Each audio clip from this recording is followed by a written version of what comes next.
Now if I click on behaviors, or you can use the shortcut keys O to jump into behavior, just click on it, you will see bunch of behavior here.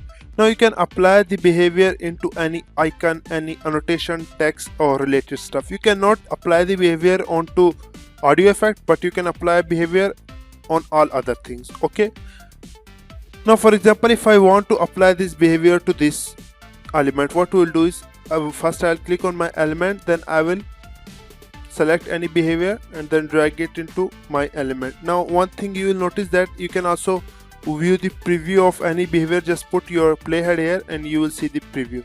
Okay, now if I drag this behavior onto my element and if I play this clip right now, you can see our behavior has been applied.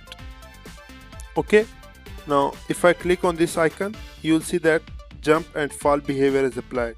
And if I want to delete this behavior, first I'll select it and then click on delete. Okay, as simple as that.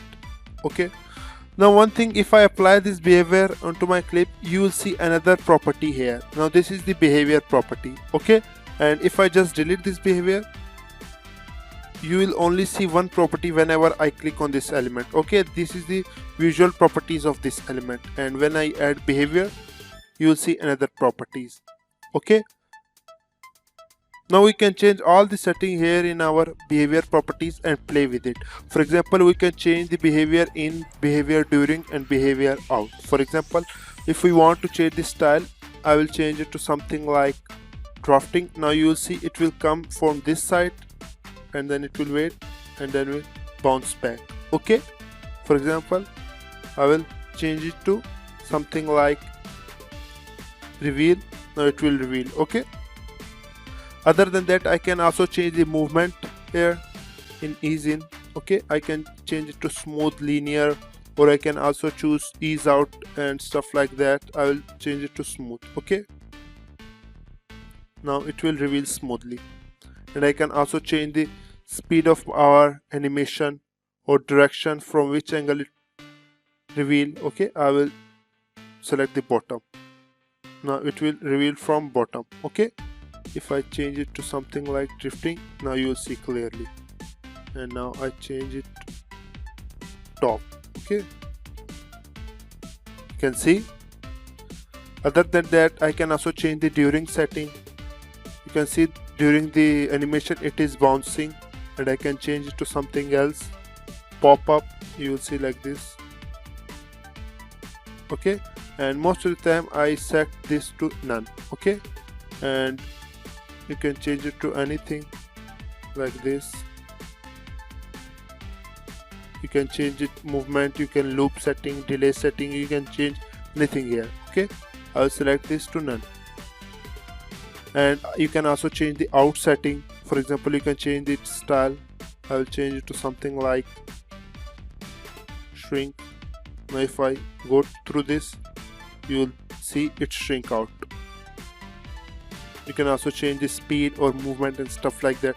Now most of this behavior is there in order to apply on text. Now if, for example, if I want to apply this behavior or any of the text, I'll select this text and then I will apply any behavior. For example, I will apply this pulsating. Okay, add to selected media. Now if I play this, it will pulsate. Okay, now you can see that if I click on it and go to this setting of behavior, you will see behavior in, behavior during and behavior out. Now I can change anything. For example, I will change the style to something like employed, like this. I can also change the type to center to out, or I will change the text here. Okay, I'll change from simultaneously. Okay, like this. And I can also change the movement from linear to something like smooth, and I can change the speed or offset. I can also change the during animation. I will set it to something like none, and I can also change the out animation. You can see how easily can we apply these behavior and animate our clip here. You can see. Other than that, if I want to just copy the effect of this element into this element, what we'll do is first I'll right click on my element and then just click on copy effect. Okay, now what I'll do is if I want to apply this effect onto this clip, I will first select this clip and move my playhead here. I will increase its size a little bit. If I don't, it will work the same. Okay. Now if I just right click here and just click on paste effect, now if I see that all of these effect has been applied here. Okay, like if I just go to here, you see that during is none and out is shrink and in is impulse. You can see we can easily apply copy effect from another element and then apply it on another element. Okay, I will increase its size a little bit like this. Now that's it for behavior.